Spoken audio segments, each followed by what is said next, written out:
Durante o jantar de Natal, meu avô, Arthur, deslizou 3 envelopes brancos e impecáveis sobre o brilho espelhado da mesa de jantar.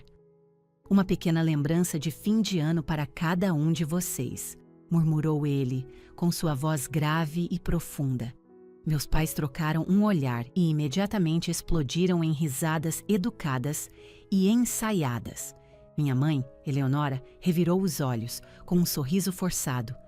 Ah, Arthur, vamos jogar a brincadeira do dinheiro de mentira de novo este ano? Que encanto! Meu pai, Ricardo, riu, girando o vinho tinto na taça. Esse homem tem senso de humor. Entra na brincadeira, Amélia. Eu não participei. Meu olhar encontrou o do meu avô, e ele parecia profundamente cansado. Eu simplesmente disse, obrigada, vovô, e guardei o envelope no bolso do meu casaco. Meus pais já tinham voltado a discutir sobre seu novo sedã de luxo. Eles acreditavam que era apenas mais uma de suas esquisitices, uma brincadeira inofensiva de um homem velho. Eles não tinham a menor ideia. Eu também não, de certa forma. Mas na manhã seguinte, fui até o meu banco.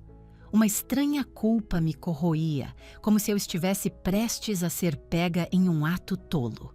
Entreguei o cheque à caixa do banco. Ela ficou em silêncio pelo que pareceu uma eternidade. Então, ela ergueu os olhos, sua expressão totalmente profissional. Seu depósito foi processado, senhora Almeida. E com essas 5 palavras, a piada acabou. Na verdade, nunca tinha sido uma piada. Antes de entrarmos nos detalhes, me faça um favor rápido e clique no botão de curtir. Se inscreva no canal e me conte nos comentários de que parte do mundo você está assistindo. Meu nome é Amélia Almeida, mas todos me chamam de Amélia. Tenho 32 anos. Para fazer qualquer sentido do que aconteceu com aquele cheque, você precisa entender minha família, especialmente meus pais, Ricardo e Eleonora Almeida. Você precisa entender o mundo que eles construíram, a casa em que fui criada. Meus pais valorizavam uma coisa acima de tudo, a aparência de perfeição. Sua existência inteira era uma performance cuidadosamente montada. Morávamos em uma casa imponente, de arquitetura impressionante, em um bairro cheio de outras casas imponentes e impressionantes. Os gramados eram aparados num tom de verde impossível. Os carros eram sempre os modelos mais recentes. Minha mãe, Eleonora, tinha escolhido nossa casa específica por sua grandiosa e ampla escadaria. Ela impõe respeito, dizia ela, dá o tom. O interior era igualmente grandioso e igualmente frio. Tínhamos uma sala de estar formal, onde nenhuma vida real era permitida. O carpete era de um branco impecável e implacável. Os sofás também eram brancos, estofados em um tecido de grife, que parecia mais uma lona dura do que algo feito para o conforto. Minha mãe os escolheu de uma revista de design de luxo. Não é simplesmente tão elegante, Amélia? Ela perguntava, e eu sempre apenas assentia. Uma vez, aos 8 anos, derramei uma única e minúscula gota de água em um daqueles sofás brancos. Pelo jeito que minha mãe gritou, você pensaria que eu tinha incendiado a casa. Ela passou a hora seguinte esfregando furiosamente a mancha, o rosto uma máscara de fúria contida. É exatamente por isso que não podemos ter coisas boas, ela murmurou, os olhos fixos em mim. Nunca mais entrei naquela sala sozinha. Minha infância pareceu uma série de sessões de fotos meticulosamente encenadas. Minha mãe era obcecada em capturar a imagem da nossa família. Em todos os feriados, todas as férias, éramos forçados a posar, a parecer felizes, a parecer impecáveis. Lembro vividamente de uma foto de Natal quando eu tinha 12 anos. Minha mãe havia comprado para todos nós suéteres vermelhos e bregas. Todos iguais. Eles pinicavam horrivelmente. Eu estava de cara amarrada. Amélia sorria. Meu pai, Ricardo, latiu de sua posição perto da lareira, onde praticava sua própria versão de um sorriso relaxado e casual. Está pinicando, reclamei. Pare com isso, minha mãe sibilou, sua voz um aviso baixo e agudo. Ela agarrou meus ombros, me virando fisicamente para a câmera. Seu pai e eu trabalhamos incrivelmente duro para proporcionar esta vida para você. O mínimo que você pode fazer é parecer grata por uma única fotografia. Agora sorria. Então eu sorri. Foi um sorriso tenso e falso que não alcançou meus olhos tristes. Minha mãe adorou aquela foto. Ela disse que parecíamos uma família de comercial de margarina. Ela a emoldurou e colocou no piano de cauda. Trabalho duro era o mantra deles. Nós trabalhamos tanto por esta vida, declaravam em suas festas frequentes. Meus pais adoravam dar festas, enchendo sua casa perfeita com outras pessoas perfeitas. A casa zumbia com risadas altas e insinceras e o cheiro enjoativo de perfume de grife misturado com chardonnay caro. Meu papel nesses eventos era ser a filha perfeita e silenciosa. Eu usava um vestido que minha mãe escolhia. Sorria para os adultos e me oferecia para pegar seus casacos. Então, na primeira oportunidade, eu escapava para o meu quarto com um livro. Uma vez, uma mulher que eu não conhecia subiu as escadas procurando o banheiro e me encontrou na minha cama, lendo. Ela sorriu. Se escondendo, eu apenas assenti. Ela olhou ao redor do meu quarto, o único espaço na casa que parecia genuinamente vivido, com seus pôsteres de bandas e escrivaninha bagunçada. Seus pais são complicados, disse ela, antes de rir com um toque de embaraço. Sou a dona Gabriela. Mais tarde, ouvi minha mãe conversando com ela perto da escada. Ah, a Amélia é terrivelmente tímida, explicou minha mãe com sua voz de festa, clara e arejada. Ela está passando por uma fase difícil. Só esperamos que ela supere isso. Eu não era tímida. Eu apenas detestava os amigos deles, o barulho, a pura falsidade de tudo aquilo. A verdade era que o trabalho duro dos meus pais era uma completa farsa. A casa perfeita, os carros novos, as festas, os sofás brancos, tudo fluía de uma única fonte. Meu avô, Arthur Almeida. Vovô Arthur era a antítese dos meus pais. Ele era um homem que se fez sozinho, que começou uma empresa de logística com um único caminhão usado e um armazém empoeirado. Ele a transformou em uma das maiores e mais respeitadas transportadoras da região. Ele era rico de berço, o tipo de homem que ainda engraxava os próprios sapatos e sujava os dedos de tinta com o jornal da manhã. Meu pai trabalhava na empresa. Seu cargo era vice-presidente de desenvolvimento de negócios.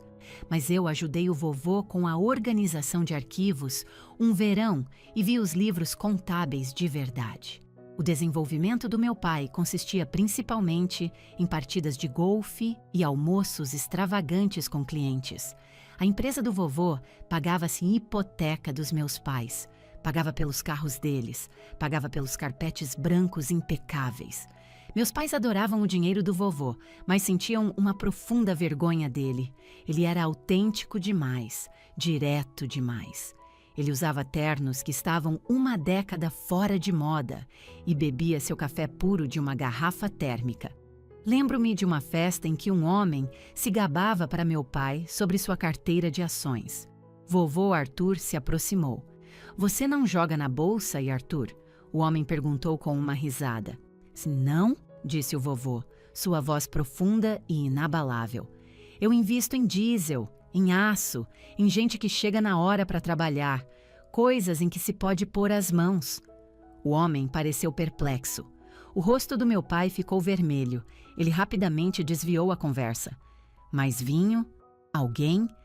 Mais tarde, naquela noite, ouvi meus pais discutindo no quarto. "Ele me humilhou, Eleonora", meu pai sibilou, falando de diesel e aço como um estivador qualquer. "Eu sei, Ricardo." "Eu sei." Minha mãe acalmou, sua voz tingida de fadiga. "Ele simplesmente não entende. Ele é de outra era." Eles adoravam exibi-lo como um adereço, como prova de seu pedigree. Meu pai, o homem que construiu as rotas comerciais desta cidade. Meu pai bradava, passando um braço pelos ombros do vovô para uma foto. Mas eles nunca respeitaram seus valores. Eles nunca o ouviram de verdade. Para eles, ele era seu caixa eletrônico particular, uma máquina antiga e um tanto excêntrica que, sem falhas, dispensaria dinheiro. Eles nunca consideraram que o banco um dia poderia fechar.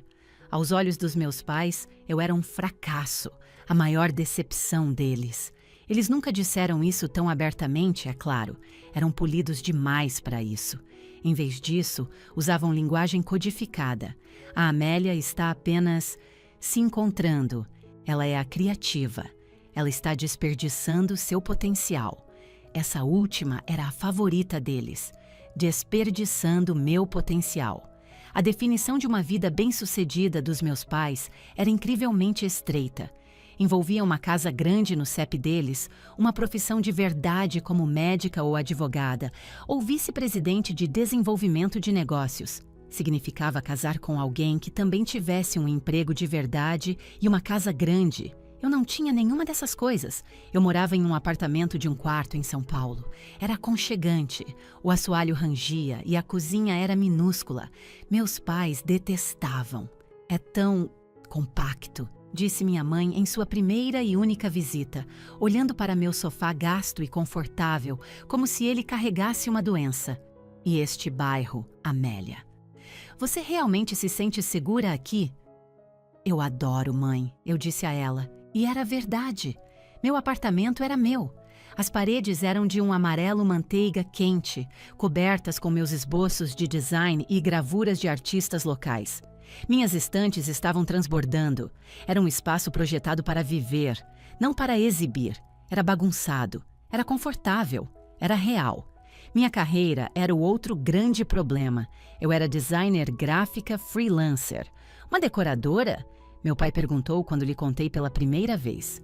Uma designer, pai. Eu ajudo empresas e pessoas a criar uma identidade visual. Não há futuro em escolher fontes, Amélia.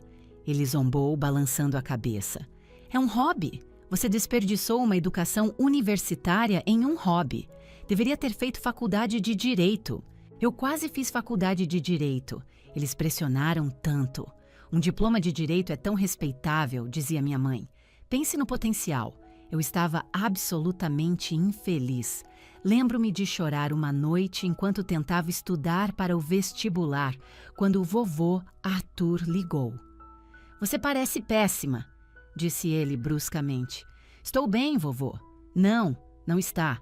Parece que está gargarejando com cascalho. Qual é o problema? Então eu contei tudo a ele. Contei que não queria ser advogada, contei que queria criar coisas, trabalhar com cor, forma e tipografia, ajudar pequenas empresas a contar sua história. Ele ficou em silêncio por um longo momento. Tive certeza de que ele também estava desapontado. Tudo bem, ele finalmente disse. Venha aqui no sábado. Use roupas que possa sujar. Quando cheguei à casa dele, ele não me levou para a sala de estar. Ele me levou para sua oficina na garagem, um espaço enorme e empoeirado que cheirava a serragem e óleo de máquina. Ele apontou para uma pilha de madeira velha no canto. Preciso de uma nova estante para o meu escritório, disse ele. Vamos construir uma. Passamos o fim de semana inteiro naquela garagem. Ele não apenas me disse o que fazer, ele me ensinou. Ele me ensinou a medir e cortar. Sobre os diferentes tipos de madeira, a direção do veio, a importância de juntas firmes. Não se trata do acabamento chique, Amélia, disse ele, passando a mão calejada sobre um pedaço de pinho liso e lixado. O acabamento é a última parte, a mais fácil. O que importa são os ossos, a estrutura. Se as juntas forem fracas, a coisa toda desmorona. Não importa o quão bonita pareça. Minhas mãos estavam doloridas e com bolhas. Eu tinha serragem no cabelo. Nunca me senti tão feliz. No final do fim de semana, tínhamos uma estante simples, bonita e incrivelmente robusta. Isso é trabalho de verdade, Amélia, disse ele, colocando uma mão pesada no meu ombro. Trabalho honesto. Nunca deixe ninguém te convencer do contrário. Eu ainda tenho aquela estante. Está no meu pequeno apartamento em São Paulo, guardando meus livros favoritos. É a coisa mais preciosa que possuo. Vovô Arthur era o único na família que entendia. Ele era o único que compreendia. Ele era o único que sempre perguntava sobre meus projetos, não sobre minha renda. Ele me ligava. Que problema você está resolvendo hoje, Amélia? Eu contava a ele sobre uma pequena cafeteria sem orçamento para um logotipo ou uma nova banda precisando de um pôster. E o que você fez? Ele perguntava. Eu descrevia minhas ideias. Estou criando um logotipo que usa a forma de um grão de café de maneira inteligente. E estou usando uma paleta de cores quentes para torná-lo convidativo. Bom, ele resmungava. Inteligente, honesto. Essa é a minha garota. Ele era o único que realmente me via. Meus pais viam meu potencial desperdiçado. O vovô via meu trabalho. Ele tinha um ditado que o ouvi usar com frequência, geralmente depois de testemunhar algum ato de arrogância ou falsidade. Ele observava alguém ser exibicionista ou rude, seus olhos aguçados. Então ele olhava para mim e dizia: dinheiro não testa o caráter, Amélia. A gratidão, sim. Eu não entendia completamente o que ele queria dizer na época. Pensei que era apenas um de seus aforismos de avô. O que você quer dizer, vovô? Perguntei a ele uma vez. Estávamos em uma lanchonete e ele tinha acabado de deixar uma gorjeta de 50% para a garçonete, que parecia totalmente exausta. Observe como as pessoas tratam aquelas de quem acham que não precisam, disse ele, tomando seu café puro. Observe como dizem obrigado. Observe para ver se é sincero. Uma pessoa pode ter todo o dinheiro do mundo, mas se lhe falta gratidão, ela está falida. É apenas um cômodo vazio. Eu assenti, pensando que entendia. Eu não entendia. Não de verdade. Eu nunca percebi que todos aqueles anos ele não estava apenas me ensinando, ele estava me observando. E ele estava observando meus pais. Ele sempre dizia: dinheiro não testa o caráter. A gratidão, sim. Eu só nunca imaginei que nosso jantar de Natal fosse o exame final. A sala estava impregnada com os aromas de pinho e chester assado. Era o jantar de Natal na casa dos meus pais, naturalmente. Minha mãe vinha orquestrando o cardápio há semanas. A mesa era uma imagem de perfeição, uma longa mesa de mogno escuro, polida até um brilho espelhado, posta com sua melhor porcelana com bordas em folha de ouro delicada. As taças de cristal capturavam a luz das velas, espalhando pequenos arco-íris pelas paredes brancas e austeras. O centro de mesa era um arranjo monstruoso de galhos de pinho, bolas prateadas e azevinhos, tão grande que eu mal conseguia ver meu pai do outro lado. O ar estava denso de tensão. O Natal, com meus pais, nunca era alegre, era uma performance. Minha mãe, Eleonora, usava um vestido de seda carmesim. Seu cabelo estava perfeitamente penteado, mas seu sorriso era frágil. Ela estava nervosa. Ricardo, você acha que o Chester passou do ponto? Ela sussurrou para meu pai. Está ótimo, Eleonora. Tudo está ótimo, ele respondeu, embora sua atenção estivesse em outro lugar, o polegar rolando secretamente no celular debaixo da mesa. Provavelmente checando sua carteira de ações. Eu só quero que tudo esteja perfeito para o seu pai, disse ela. Vovô Arthur sentou-se na cabeceira da mesa, parecendo diminuído na cadeira enorme de encosto alto. Ele usava um suéter de lã verde escuro, velho. Estava limpo, mas bem gasto, e eu podia ver o olhar da minha mãe se desviando para ele, sua expressão traindo o pensamento de que era inadequado para sua mesa de Natal perfeita. Eu estava apenas tentando permanecer invisível, bebendo minha água em um vestido preto simples, contando os minutos até poder me retirar para o meu pequeno e silencioso apartamento. A conversa, como sempre, girava em torno dos meus pais. Nossa viagem aos Alpes suíços foi simplesmente divina. Minha mãe anunciou ao vovô. Estamos pensando em comprar um pequeno chalé lá. Ah, é, disse o vovô, seu prato intocado. Vocês têm uma casa aqui. Ah, pai, minha mãe riu, aquela risada aguda e artificial. É um investimento. O Ricardo é tão astuto com seus investimentos. É mesmo, Ricardo? Perguntou o vovô, seu olhar se desviando. O mercado está excepcionalmente robusto, Arthur, disse meu pai, estufando o peito. Você tem que saber quando fazer sua jogada. Eu observei o vovô. Ele simplesmente assentiu, lentamente, e deu uma garfada no prato. Ele mastigou pensativamente. Ele parecia cansado. Após o prato principal, minha mãe retirou os pratos e apresentou uma sobremesa ridiculamente chique, envolvendo esferas de chocolate e folha de ouro comestível. Então, vovô Arthur pigarreou. Foi um som baixo, mas naquela sala cavernosa e silenciosa, ressoou como uma batida de tambor. Tenho algo para vocês, disse ele. Meus pais pararam, olhando para ele. Ele enfiou a mão no bolso do casaco e tirou 3 envelopes brancos, simples, do tamanho de envelopes comerciais. Ele deslizou um pela mesa para o meu pai, um para mim e a minha mãe e um pela longa mesa até mim.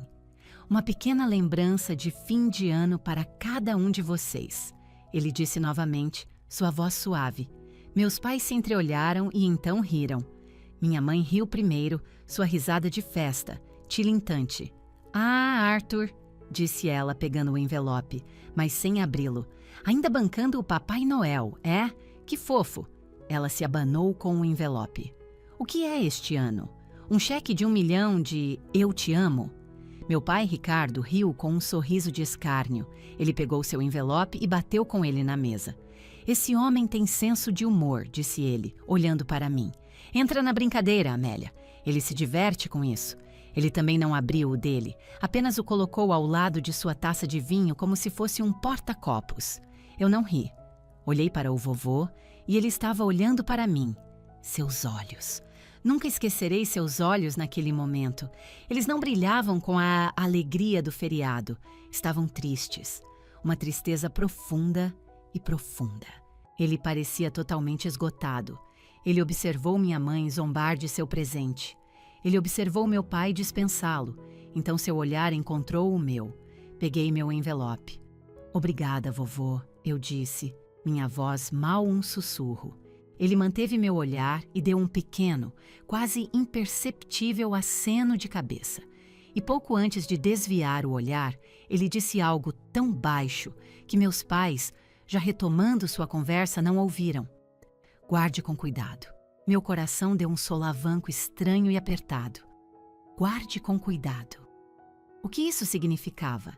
Segurei o envelope no colo. Parecia estranhamente pesado, importante. Minha mãe já havia esquecido o dela, colocando-o no aparador ao lado de uma pilha de pratos de sobremesa usados, já tagarelando sobre seus planos para a festa de Ano Novo. Meu pai enfiou o dele no bolso do paletó distraidamente, como quem guarda um cartão de visita destinado ao lixo. A piada havia acabado. A performance continuou. Guardei meu envelope no bolso do meu próprio casaco, minha mão se fechando em torno dele. Eu não entendia o que estava acontecendo, ainda não. Mas eu sabia, no fundo dos meus ossos, que algo acabara de se quebrar. Sentada ali, naquela mesa perfeita e polida, senti a rachadura na fundação. Quando saí, abracei o vovô para me despedir. Seu abraço foi mais forte que o normal, segurando por 1 segundo a mais. Dirija com cuidado, Amélia, ele disse no meu cabelo. Vou sim, vovô. Eu te amo. Eu também te amo, criança. Ele sussurrou de volta. Você é uma boa menina. Você é de verdade. Meus pais acenaram da porta perfeitamente iluminada, a luz do lustre de cristal se derramando sobre o gramado impecável. Feliz Natal! Gritou minha mãe. Não se esqueça de ligar para sua tia. Eles já estavam fechando a porta, já seguindo em frente. Sentei-me no meu carro frio por um longo minuto, a mão no bolso, agarrando aquele envelope branco. Não parecia uma piada. A viagem de volta ao meu apartamento em São Paulo foi silenciosa. As ruas da cidade estavam quase desertas, as luzes de Natal se transformando em rastros de vermelho, verde e azul que passavam pelas minhas janelas. O aquecedor do meu carro velho estava com defeito, então um frio se instalou profundamente nos meus ossos. Eu dirigi com uma mão no volante, a outra enfiada no bolso do casaco, meus dedos traçando o contorno do envelope. Guarde com cuidado. Suas palavras ecoavam em minha mente. Que fofo! A risada da minha mãe. Esse homem tem senso de humor. O sorriso de escárnio do meu pai. Uma raiva fria e pesada começou a se formar no meu estômago. Eles nem sequer abriram. Eles nem sequer olharam. Eles riram na cara dele, do presente dele. Quando cheguei ao meu prédio, subi as escadas correndo, desesperada para estar no meu próprio santuário. Tranquei a porta atrás de mim e me encostei nela, respirando com dificuldade. Meu apartamento estava maravilhosamente bagunçado e quente. Acendi uma única luminária pequena que lançou um brilho suave. Joguei meu casaco no meu sofá surrado e fui fazer uma xícara de chá, minhas mãos tremendo levemente. Sentei-me no chão, com as costas contra o sofá e encarei o envelope na minha mesa de centro. Era apenas um envelope comercial, branco e simples. Meu nome, Amélia Almeida, estava escrito na frente com sua caligrafia forte e familiar. Hesitei por um longo tempo. Uma parte de mim estava apavorada para abri-lo. E se fosse uma piada? E se fosse um cheque de brincadeira de 1 milhão de abraços? Depois de todo esse drama, todo esse sentimento pesado, eu me sentiria uma completa tola. Mas e se fosse real?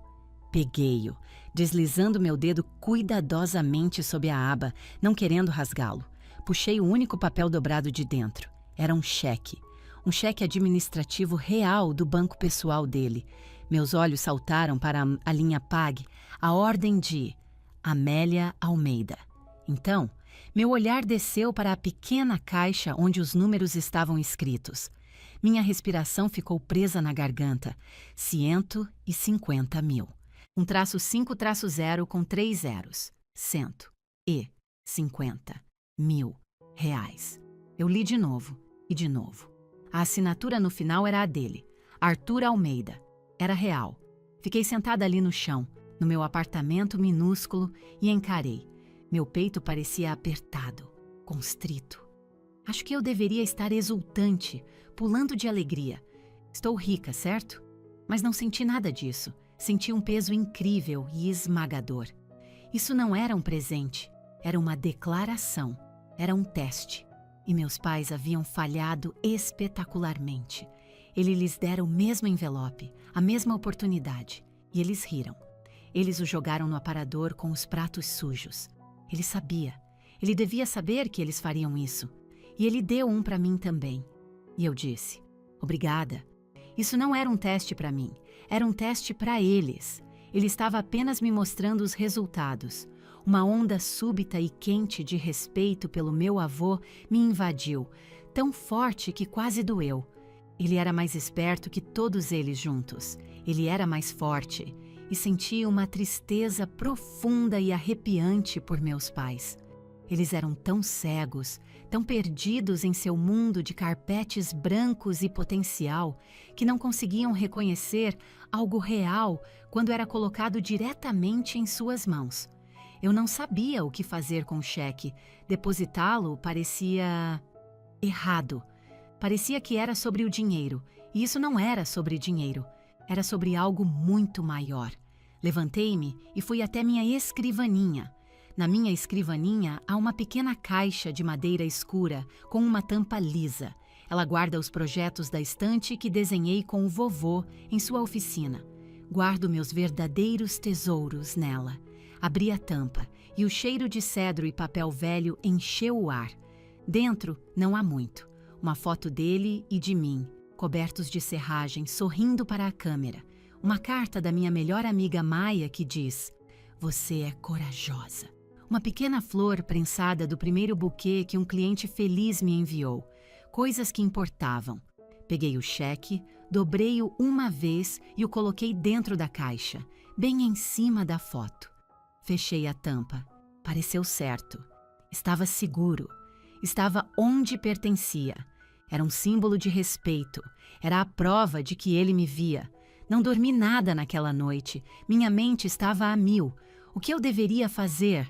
Na manhã seguinte, acordei como se estivesse de ressaca. Fiz café e encarei a caixa de madeira. 150 mil. Era uma quantia que mudaria minha vida, quitaria meus empréstimos estudantis, me permitiria alugar um estúdio de design de verdade, me daria segurança. Então, um pensamento pequeno e feio se insinuou em minha mente. E se meus pais estivessem certos? E se tudo isso fosse um jogo e este fosse o teste real? E se ele estivesse esperando para ver o que eu faria? Se eu o depositasse imediatamente, isso me tornaria gananciosa? Eu seria tão ruim quanto eles? Mas se eu não o depositasse, estaria desrespeitando o presente dele? Estaria sendo uma tola? Eu estava completamente emaranhada em uma teia de confusão, como um personagem de uma fábula encarregado de resolver um enigma. Eu tinha que saber. Não era mais sobre o dinheiro, era sobre saber com certeza se algo disso era real ou se eu estava enlouquecendo. Minha curiosidade levou a melhor, mas era mais do que isso. Era uma necessidade desesperada de verdade. Disse a mim mesma que não estava realmente depositando, estava apenas verificando. Peguei meu celular e abri o aplicativo do meu banco, minhas mãos tremendo tanto que mal conseguia digitar minha senha. Tirei o cheque da caixa, sentindo uma pontada de traição, como se estivesse barateando-o. Coloquei-o esticado sobre a mesa. Depósito por celular. Tirei uma foto da frente. Minhas mãos trêmulas a deixaram borrada. Tirei de novo. Tirei uma foto do verso, apenas para depósito por celular. A pequena roda do aplicativo girou por um momento. Depósito enviado no valor de R$150 mil. Senti um enjoo no estômago. Coloquei o cheque de volta na caixa de madeira e fechei a tampa. Senti-me pequena e suja. Senti como se tivesse pegado aquele símbolo belo e pesado de respeito e tentado transformá-lo em mero dinheiro. Senti-me como meus pais. As horas seguintes foram pura tortura. Sentei-me no sofá, encarando meu celular. Tentei trabalhar, mas não conseguia me concentrar. Cada vibração e notificação me fazia pular. Eu estava esperando pelo e-mail de depósito falhou. O aviso de fundos insuficientes. A mensagem de é brincadeira, do vovô. Eu estava esperando por um sinal, qualquer sinal, para me dizer o que era real. A palavra enviado apenas pairava na tela do meu celular. Coloquei o celular virado para baixo na mesa de centro. Senti-me suja, senti-me mesquinha. O que eu tinha feito? Fui à cozinha e esfreguei as mãos, mas a sensação não saía. Andei de um lado para o outro no meu pequeno apartamento, pelo que pareceu uma eternidade. Disse a mim mesma que seria rejeitado. O banco enviaria um e-mail de depósito falhou, e então eu saberia que era tudo um jogo. E eu colocaria o cheque de volta em sua caixa e nunca mais olharia para ele. Esse seria o fim. Eu estava quase torcendo para que falhasse. Meu celular permaneceu em silêncio. O silêncio era ensurdecedor. Depois de mais uma hora, não aguentei mais. Peguei o celular. O aplicativo do meu banco ainda estava aberto. Atualizei a página. Meu coração não apenas parou, parecia que foi agarrado por um punho e espremido. O status de pendente havia sumido. O cheque estava listado em transações concluídas. E o saldo da minha conta, o número no topo da tela, havia mudado. Eu estava olhando para um número com 5 zeros depois dele. Era real. O depósito não havia falhado. Não era uma piada, não era um jogo. Era real. Seu depósito foi compensado, não eram apenas palavras em uma história. O número brilhava na minha tela.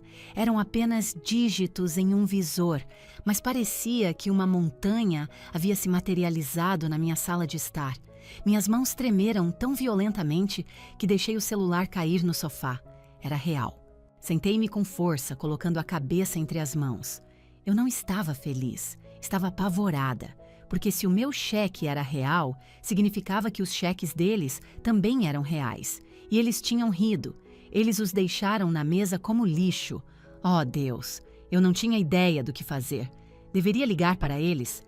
Mãe, pai, aquele cheque de que vocês zombaram era real. Deveria ligar para o vovô? Vovô, por que você fez isso? Não fiz nada. Fiquei sentada ali, congelada, o número na tela do meu celular parecendo queimar um buraco no meu mundo. Fiquei sentada por 10 minutos, talvez 1 hora, não sei. Então meu celular tocou. A tela se iluminou. Mãe. Meu sangue gelou. Era isso. A bomba ia estourar. Deixei tocar. 1, 2, 3 vezes. Limpei a palma da mão suada na calça jeans e atendi. Alô? Minha voz era um sussurro fraco. Amélia, por que você não atendeu? A voz dela estava tensa e estridente. Não parecia a minha mãe. Parecia afiada. Eu estava no banheiro, mãe. O que foi? O que foi? O que foi? Ela repetiu, sua voz incrédula. Eu te digo o que foi. Acabei de ter a experiência mais humilhante da minha vida inteira. Permaneci em silêncio. Seu pai e eu estávamos apenas, sabe, arrumando as coisas do Natal. E eu encontrei aquele envelope que seu avô me deu, os que ele deu ao seu pai também. Estávamos rindo sobre isso. A voz dela estava trêmula. Ela estava tentando parecer casual, mas foi um fracasso miserável. Pensamos, que se dane, vamos ver qual é a piada. Então eu liguei para o banco, apenas para perguntar. E o gerente disse que os cheques foram sustados. Ele disse que seu avô sustou os pagamentos ontem de manhã. Ela falava tão rápido que estava ofegante. Ele me humilhou, Amélia. Ele nos deixou... Como ele pôde? Eu ainda não disse nada. O que eu poderia dizer? Você falou com seu avô hoje? Ela perguntou, sua voz de repente se tornando fria e desconfiada. Não. Por quê? Não minta para mim, Amélia. Não estou mentindo, mãe. Houve um silêncio longo e gélido na linha. Eu podia ouvir sua respiração curta e superficial. O gerente do banco, disse ela, sua voz agora perigosamente baixa, mencionou que um cheque foi compensado. Um grande. Esta manhã. Ela fez uma pausa. Os nossos foram sustados, mas o seu passou. Eu não conseguia falar. Minha garganta havia se fechado. Ele está favorecendo de novo. Ela gritou, o volume repentino me fazendo estremecer. Era um som que eu não ouvia há anos, o som da minha infância, o som da água derramada no sofá branco. Era ciúme cru e feio. Depois de tudo que fazemos por ele, nós o recebemos, cuidamos dele, nós administramos a vida dele. E você aparece 2 vezes por ano e ele te dá... O que ele te deu, Amélia? Mãe, Quanto? Ela exigiu. Eu não podia contar a ela. Eu não contaria. Isso é ridículo, ela estalou. Vou passar para o seu pai. Ouvi um barulho, a voz irritada e abafada do meu pai. Apenas me dê o telefone, Eleonora. Amélia? Ele latiu. Oi, pai. Não me venha com oi, pai. Sua mãe está histérica. Você deveria ter nos contado. Contado o quê? Sussurrei. Que você sabia. Que você sabia que o cheque era real. Você agiu pelas nossas costas. Você o depositou, não foi? Correu para o banco logo de manhã como uma pequena ladra. Eu não... Ele está velho, Amélia. O tom do meu pai mudou, tentando soar razoável, paternal. A voz que ele usava para resolver um problema. Ele está velho e não está pensando direito. Ele não sabe o que está fazendo. Pensei nos olhos do vovô, claros, tristes e firmes. Ele está fazendo joguinhos. E você caiu nessa. E você criou um problema enorme para esta família. Eu não criei nada, eu disse. Minha voz, de repente, encontrando uma clareza fria. Me escute, Amélia. Esse dinheiro não é seu. É dinheiro da família. Seu avô está confuso. Você precisa vir aqui e nós vamos resolver isso.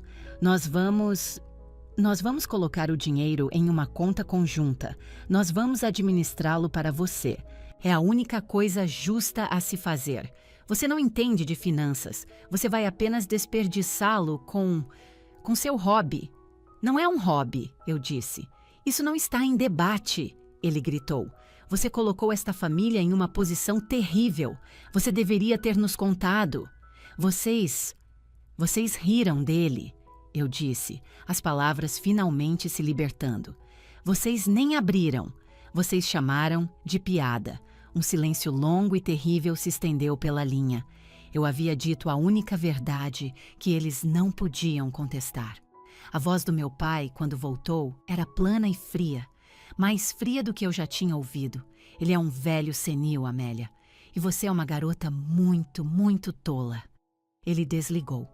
Fiquei sentada, o telefone ainda pressionado contra meu ouvido, o tom de descagem zumbindo. Ele está velho. Ele não sabe o que está fazendo. Olhei para o número na minha conta bancária.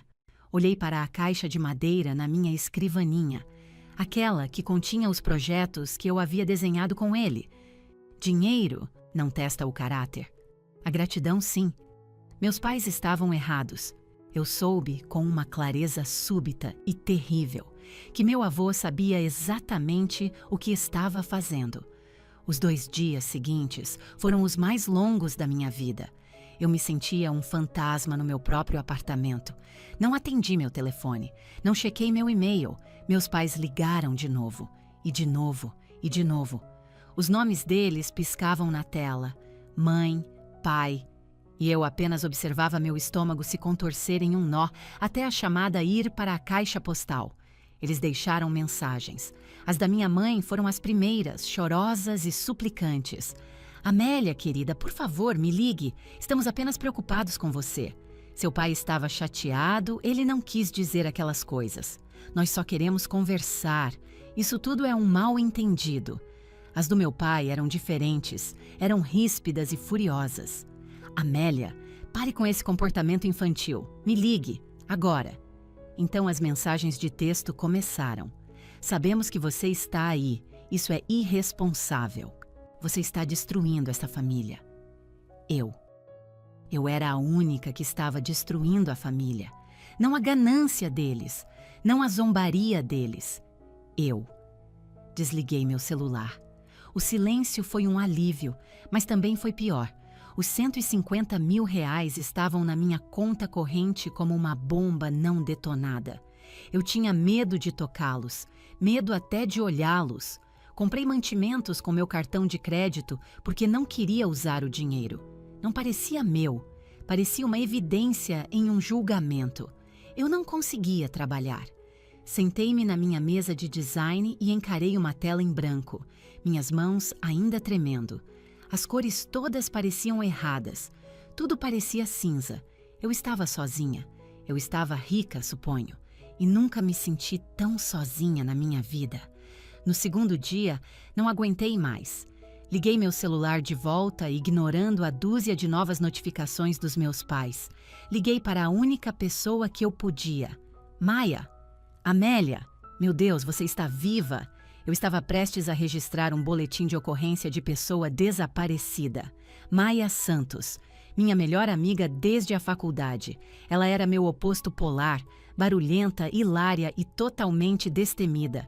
Ela era advogada, uma de verdade, como diria meu pai, que trabalhava para uma sociedade de assistência jurídica, ajudando pessoas que não podiam pagar por representação. Meus pais a detestavam. Diziam que ela era agressiva e uma má influência.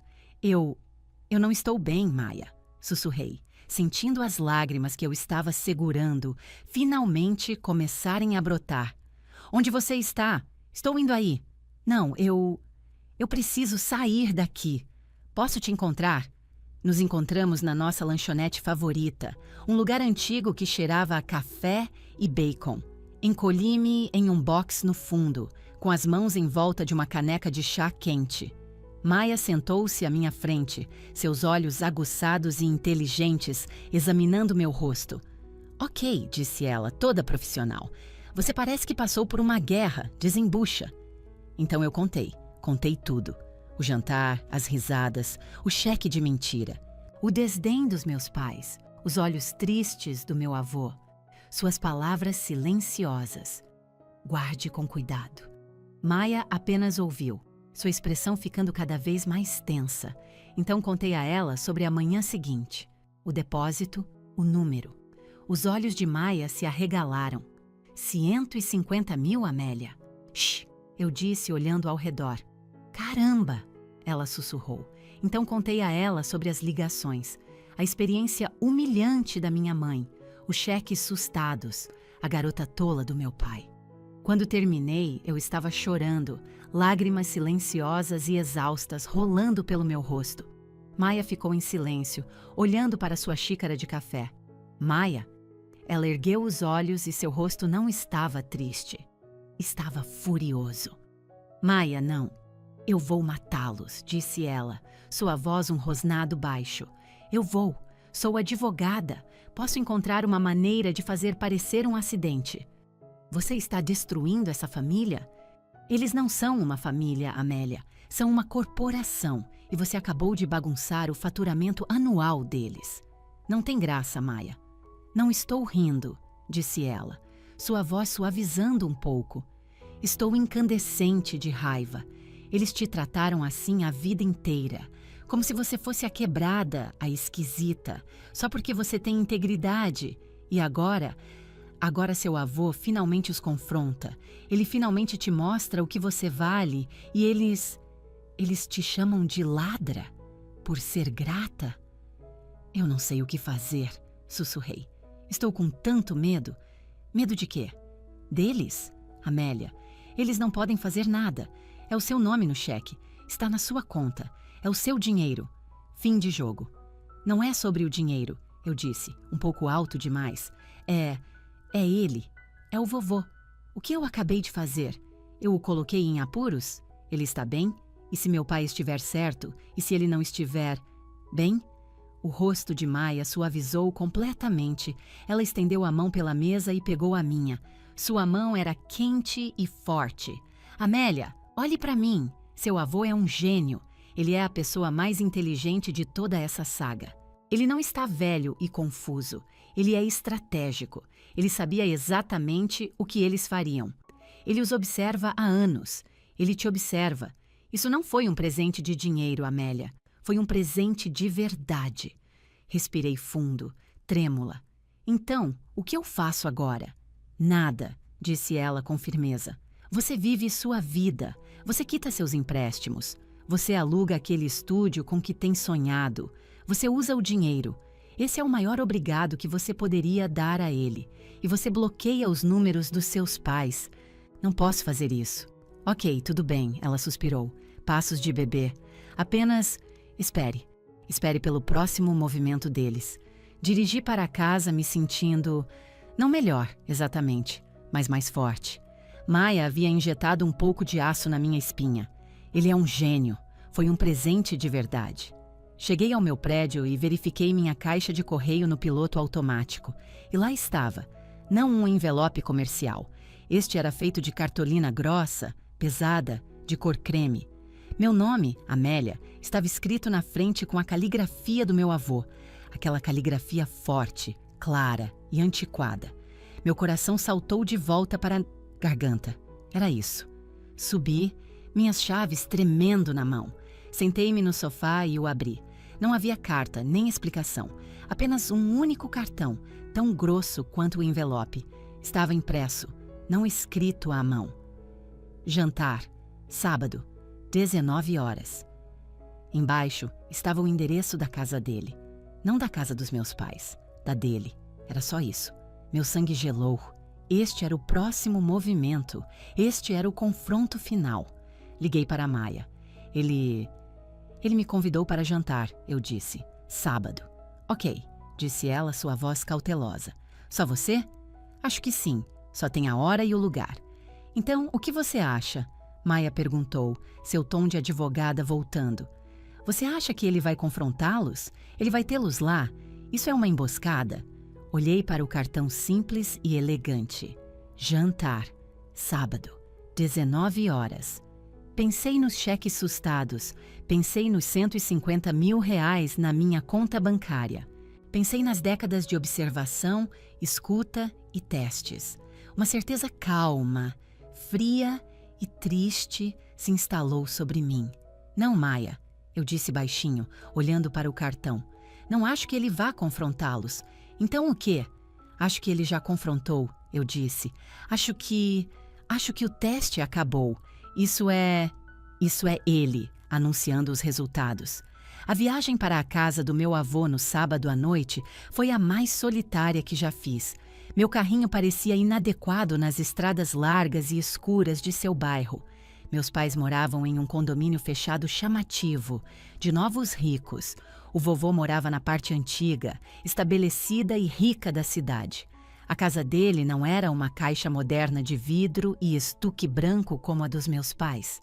Era uma mansão de tijolos de 30 anos, sólida, atemporal e real, recuada da estrada atrás de enormes carvalhos antigos. Estacionei meu carro atrás de uma fila de veículos muito mais caros. Reconheci o Mercedes prateado dos meus pais. Meu estômago despencou. Eles estavam aqui. Isso não era apenas um anúncio de resultados, parecia uma execução. E eu não tinha ideia se era a convidada de honra ou o prato principal. Caminhei até a porta da frente, meu coração martelando nos ouvidos. Considerei seriamente dar meia volta, voltar para o meu carro e dirigir de volta para São Paulo, sem nunca mais falar com nenhum deles. Mas então pensei no vovô, seus olhos tristes. Guarde com cuidado. Eu tinha que ir até o fim. Toquei a campainha. A porta se abriu quase imediatamente.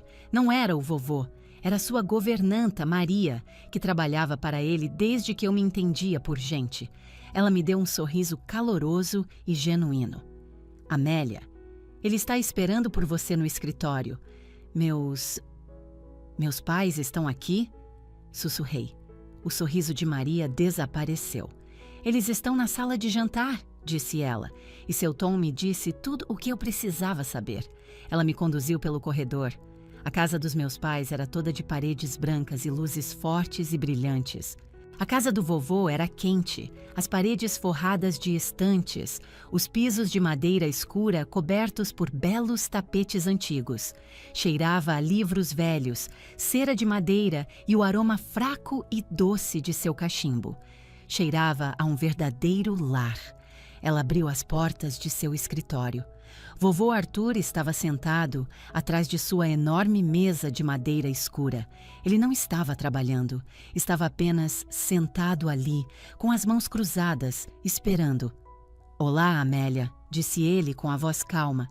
"Vovô", respondi. Eu queria correr para ele, chorar, fazer 1 milhão de perguntas, mas apenas fiquei ali, congelada. "Você parece nervosa", observou ele. "Estou." "Não fique", disse ele simplesmente. "Você não fez nada de errado. Sente-se." Sentei-me na grande cadeira de couro em frente à sua mesa. Ele olhou para mim, seus olhos claros e aguçados. "Você recebeu meu convite." Eu assenti. "Eles estão aqui, não estão?" "Sim", disse ele. "Estão." "Agora, antes de entrarmos lá, quero que você entenda uma coisa. O que acontecer naquela sala esta noite não tem nada para ver com você. Não é sua culpa e não é seu problema. Isso é entre mim e eles. Tem sido por 30 anos. Seu único trabalho esta noite é ficar quieta e ser de verdade. Você pode fazer isso? Ser de verdade? Apenas seja você mesma, Amélia. É tudo o que você sempre foi. É tudo o que eu sempre pedi." Ele se levantou. Era um homem velho, mas se ergueu reto e alto, irradiando poder. Ele usava um terno escuro, não seu suéter velho de sempre. "Vamos jantar", disse ele. Ele colocou a mão na base das minhas costas e saímos do escritório e descemos o corredor até a sala de jantar. Senti como se estivesse entrando em um pesadelo. Meus pais estavam parados rigidamente perto da lareira. Não estavam falando um com o outro. Minha mãe, Eleonora, usava um vestido preto que era caro demais. Seu sorriso tão esticado que parecia doloroso. Seus olhos estavam avermelhados. Meu pai, Ricardo, estava com as mãos enfiadas nos bolsos, olhando para a lareira apagada, seu rosto de um vermelho escuro e manchado de raiva contida. Ambos se viraram quando entramos. Os olhos da minha mãe voaram para mim, seu sorriso vacilando. "Amélia, você veio." Ela olhou para o vovô. "Pai, isso é uma grande surpresa." "É mesmo?" disse o vovô calmamente. Ele caminhou até a cabeceira da mesa. "Por favor, sentem-se." Meus pais sentaram-se de um lado e eu do outro, sozinha. O vovô permaneceu de pé na cabeceira da mesa. Ele não estava segurando uma travessa. Ele estava segurando uma pasta de manila fina. Ele a colocou sobre a mesa à sua frente. O baque suave ecoou no silêncio mortal. Cada um de vocês encontrará aqui documentos que lhes pertencem, disse ele, não olhando para a pasta, mas diretamente para meus pais. A compostura da minha mãe se desfez. Ela começou a chorar, não lágrimas tristes, mas de raiva e frustração. Você nos humilhou, pai. Ela chorou, sua voz se elevando. Você sustou nossos cheques. Você nos fez parecer tolos, depois de tudo que fizemos por você. O que vocês fizeram por mim, Eleonora? Perguntou o vovô. Sua voz ainda estava baixa, ainda calma, e cortou os soluços dela como uma navalha. Ela parou, gaguejando. Nós... Eu sustei os cheques, disse o vovô, assentindo calmamente. Eu sustei. Ele olhou da minha mãe para o meu pai. Por 30 anos, eu dei a vocês tudo. Uma casa, carros, um emprego que você não exerce, uma mesada para uma mulher da sua idade. Eu dei e vocês pegaram. E nenhuma vez vocês disseram obrigado. E foi sincero. Isso não é verdade. Meu pai esbravejou. O vovô continuou como se ele não tivesse falado. No Natal, eu lhes dei um último presente. Um simples teste. Eu lhes dei exatamente a mesma coisa que dei a Amélia. Meus pais me fuzilaram com o olhar. O da minha mãe, puro veneno. Eu lhes dei um cheque, um de verdade, um presente. E vocês riram. Vocês riram de mim. Vocês o jogaram no aparador com o lixo. Você revirou os olhos, Eleonora. Você sorriu com escárnio, Ricardo. Vocês me chamaram de piada. Sua voz era tão calma e era isso que a tornava tão aterrorizante. Ele não estava gritando. Estava simplesmente declarando fatos. Vocês riram de um presente. Então, vocês riram de mim. Foi um teste. Meu pai gritou, batendo com o punho na mesa. As taças de cristal tremeram. Um jogo doentio e perverso de um velho. A vida é um teste, Ricardo, respondeu o vovô. Você foi reprovado. E ela? Berrou meu pai, apontando um dedo trêmulo para mim. A veia em sua testa era um cordão roxo pulsante. Você a recompensou. Pelo quê? Por não fazer nada? Por ser um fracasso? Por desperdiçar seu potencial? Ela não fez nada. A sala ficou em silêncio. Eu podia sentir todos os olhos sobre mim. Senti-me pequena, como se tivesse 12 anos de novo naquele suéter vermelho que pinicava. Olhei para o meu avô. Ele ainda estava olhando para o meu pai. Ela fez tudo, disse o vovô, sua voz tão baixa, tão cheia de poder, que trouxe lágrimas aos meus olhos. Ela ouviu. Quando eu falei, ela ouviu. Quando eu a ensinei, ela aprendeu. Ela trabalha, ela constrói. Ela se respeita. Ela disse obrigada por um presente que nem sabia que era real. Ele virou seus olhos claros e firmes para mim. Ela não riu. O silêncio que se seguiu foi sagrado. Essa é a única palavra para isso. Foi o som de uma mentira de 30 anos, finalmente morrendo. Foi o som da verdade enchendo uma sala. O rosto do meu pai estava pálido. Minha mãe estava completa e totalmente em silêncio, de boca aberta. Eles não tinham mais nada a dizer. Ele lhes tirou todas as palavras. Meu avô, Arthur Almeida, não se moveu. Ele permaneceu na cabeceira de sua mesa, um rei em sua própria casa. O punho do meu pai ainda estava cerrado sobre a mesa. O rosto da minha mãe estava pálido e manchado. O vovô pegou a fina pasta de manila. Ele a abriu e a deslizou pela mesa de madeira polida. Ela parou diretamente na minha frente. Isto é seu, Amélia, disse ele. Olhei para baixo, minhas mãos ainda no colo, com medo de tocar. Meu pai se inclinou para a frente, semicerrando os olhos. O que é isso? O que é isso? Mais jogos? Coloquei minhas mãos na pasta e a abri. Não era um cheque. Eram páginas e páginas de documentos legais. Meus olhos percorreram o texto, sem compreender todo o jargão. Vi as frases Último Testamento e Vontade de Arthur Almeida. Vi Procuração Pública. Vi Transferência de Propriedade. Vi a contrato social da Almeida Logística. E em cada página, nos espaços para inventariante, beneficiária ou curadora, vi meu nome, Amélia Almeida. Minha respiração me abandonou. Isso não eram os 150 mil reais. Isso era tudo. A empresa, a casa, o fundo fiduciário. O que é isso? Minha mãe sussurrou.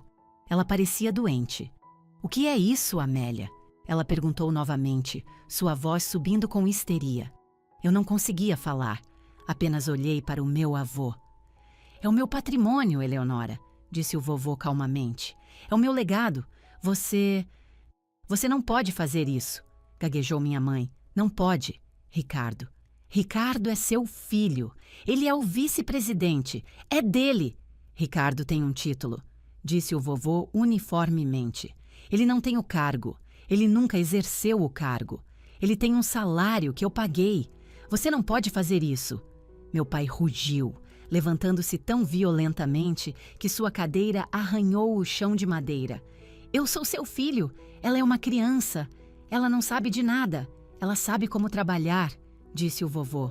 Ela sabe como ouvir. Ela sabe como construir. Isso é ilegal, meu pai gritou. Você está velho, está senil. Ela te enganou, manipulou você. Ele olhava ao redor da sala desesperado, como se procurasse um aliado. Você não está bem, pai. Você está doente. Você precisa de ajuda. Nós vamos te conseguir ajuda. Minha mãe se agarrou a essa nova estratégia. Sim, pai, você não está pensando com clareza. Este teste não é normal. Estamos preocupados com você. Eles estavam tentando despojá-lo de seu poder, declará-lo incompetente. Assisti horrorizada, enquanto tentavam virar o jogo contra ele. O vovô apenas os observou, deixou-os falar, deixou meu pai esbravejar, deixou minha mãe chorar suas lágrimas falsas e preocupadas. Deixou o silêncio se estender depois que eles esgotaram todas as suas palavras feias e desesperadas. Meu pai respirava pesadamente, o paletó amontoado nos ombros. Minha mãe enxugava os olhos com um guardanapo, o rosto uma máscara de falsa preocupação. O vovô esperou. Então ele falou, e sua voz não era a de um velho senil. Era a voz do homem que construiu uma empresa a partir de um único caminhão. Era aço. Eu não estou doente, Ricardo. Não estou confuso, Eleonora. Nunca na minha vida vi as coisas com tanta clareza. Ele olhou para o meu pai, depois para a minha mãe. Eu já fiz, disse ele. Minha mãe parecia perplexa. Fez o quê? Você disse que eu não posso fazer isso? Esclareceu o vovô. Estou te dizendo. Eu já fiz. Os papéis estão assinados. Estão registrados. Meu advogado, o Dr. Mendes, tem os originais. Estas são as suas cópias. Está feito. O rosto do meu pai desmoronou. A raiva, a arrogância, tudo simplesmente se esvaiu. Ele parecia velho, parecia fraco, parecia um cômodo vazio. Ele afundou de volta na cadeira. Meu pai tentou falar. Ele abriu a boca e um pequeno som saiu, um patético mas... A voz do vovô cortou o ar. Não foi alta, foi final. Ele olhou para o filho, ele olhou para a nora. Bom, agora eu sei quem é de verdade. Foi isso, aquela única frase. Eram 7 palavras, mas foi o fim. Acabou com tudo que era falso naquela sala. Acabou com 30 anos de mentiras. Acabou com a imagem perfeita. Acabou com o trabalho duro. Acabou com eles. Minha mãe se levantou, seus movimentos rígidos e robóticos. Pegou a bolsa. Não olhou para mim. Não olhou para o vovô. Apenas caminhou até a porta. Meu pai ficou sentado por mais um segundo. Ele olhou para a pasta na minha frente. Ele olhou para o pai. Seus olhos estavam cheios de algo que eu nunca tinha visto ali antes. Não era raiva, era ódio puro, frio e vazio. Então ele se levantou, ajeitou o paletó e seguiu a esposa para fora da sala. Nós apenas ficamos sentados. Ouvimos a porta da frente se abrir. Ouvimos ela bater. O som ecoou pela casa grande, silenciosa e sólida. E então houve paz. Ficamos sentados no silêncio. Eu ainda estava olhando para a pasta aberta. Inventariante. Curadora. Amélia Almeida. Minhas mãos tremiam. Eu estava rica. Eu estava no comando de tudo. Olhei para o meu avô. Ele ainda estava de pé, mas parecia cansado agora. Parecia velho, mas parecia livre. Ele soltou um suspiro longo e lento que soou como se estivesse preso por 30 anos. Bem, disse ele, sua voz suave agora. Suponho que a Maria manteve o jantar aquecido. Ele se sentou, pegou o pequeno sino de prata ao lado de seu prato e o tocou. Eu apenas o encarei. Vovô, sussurrei, minha voz quebrando. Eu não consigo. Não consegue o quê? Ele perguntou gentilmente. Eu não sei como fazer isso. A empresa. O fundo. Sou designer. Eu escolho paletas de cores. Não sei como administrar uma empresa de logística. Maria entrou, empurrando um carrinho de servir. Ela não parecia surpresa com a ausência dos meus pais. Apenas começou a servir pratos de frango assado, legumes e pão quente. O vovô olhou para mim e sorriu. Um sorriso real e caloroso. Eu te ensinei a construir uma estante, não ensinei? Sim, mas você começou com uma pilha de madeira. Você mediu, você cortou, você aprendeu as juntas, você aprendeu os ossos. É a mesma coisa, Amélia, apenas uma mesa maior. Ele colocou um pedaço de frango no meu prato. Vamos contratar pessoas para fazer as partes que você não sabe. Você apenas seja a chefe, apenas seja real. Você vai ficar bem. Você é a única em quem confio para ser. Jantamos apenas nós dois naquela longa mesa polida. Não falamos sobre dinheiro, não falamos sobre meus pais. Não falamos sobre a pasta que eu havia fechado e colocado na cadeira ao meu lado. Ele me perguntou sobre o meu trabalho. Conte-me sobre aquele projeto em que você estava trabalhando, disse ele. Aquele para a nova família no apartamento pequeno? O quarto do bebê? Esse mesmo. E então eu contei. Contei como havia projetado um berço personalizado com gavetas de armazenamento embaixo. Contei sobre a tinta amarela suave que encontrei, que fazia o pequeno quarto parecer ensolarado e amplo. Ele ouviu. Ele assentiu. Inteligente, disse ele. Bons ossos. Falamos sobre o plantio da primavera. Ele queria plantar novas roseiras ao longo da calçada da frente. Eu disse a ele quais cores achava que ficariam melhores. Nós apenas conversamos. Como sempre fizemos. Depois do jantar, tomamos café no escritório. Antes de eu ir embora, ele me acompanhou até a porta. Estou com medo, vovô, eu disse baixinho. Eu sei, disse ele. Ele colocou sua mão pesada e quente no meu ombro. É por isso que sei que você é a pessoa certa. Aqueles que não têm medo, eles são o problema. Ele enfiou a mão no bolso e me entregou um pequeno pedaço de papel dobrado. Não um cheque. Apenas um bilhete. Leia isso mais tarde, disse ele. Ele me abraçou. Dirija com segurança, Amélia. Dirigi para casa em um torpor entorpecido, sentindo como se estivesse flutuando. Cheguei ao meu apartamento, sentei-me no sofá e abri o bilhete, a caligrafia dele. Dinheiro troca de mãos todos os dias. O respeito é conquistado apenas uma vez. Eu chorei. Finalmente chorei. Não por meus pais, não pelo dinheiro. Chorei por ele, por sua vida longa e solitária, observando sua família se transformar em algo falso. Chorei porque ele me viu. Uma semana depois, eu estava sentada em um grande escritório polido. A placa na porta dizia Mendes, Barros e Associados. O Dr. Mendes era um homem gentil, com olhos amáveis por trás dos óculos, que se parecia um pouco com meu avô. Seu avô é um homem muito inteligente, Amélia, disse ele enquanto eu assinava meu nome, página após página. Ele depositou uma grande confiança em você. Eu sei, eu disse. Minha mão estava firme agora. Os números não importavam. O dinheiro era apenas uma ferramenta, era um resultado. A lição era o que importava. Eu ainda sou designer. Tenho um estúdio agora, um bom. Contrato outros jovens designers e pago-lhes bem. Também sou a diretora da Almeida Logística. Sento-me em uma grande mesa em uma sala de reuniões. Eu ouço, eu aprendo, eu tomo decisões. É apenas uma mesa maior. Nunca mais tive notícias diretas dos meus pais. Os advogados deles enviaram cartas, é claro. Tentaram contestar o testamento, alegando que o vovô era senil e estava sob influência indevida. Mas o vovô era esperto. Ele vinha documentando seu estado mental, claro, há anos, com cartas de médicos, declarações gravadas em vídeo. O caso foi arquivado. Eles perderam. Perderam tudo porque já haviam perdido muito antes. Eles pensaram que o cheque era falso. Mas a única coisa falsa naquela casa na noite de Natal era o amor deles. Às vezes ainda passo de carro por aquele primeiro banco, aquele onde fiz o depósito. Lembro-me da sensação, as mãos trêmulas, o pavor doentio. E lembro-me da ligação que mudou tudo. Não foi uma ligação do banco me dizendo que o dinheiro era real. Foi a ligação do meu pai, me dizendo que eu era uma garota tola.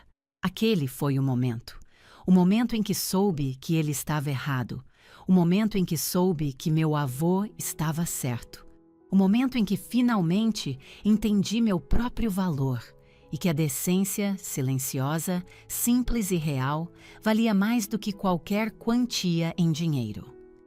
Fim da história.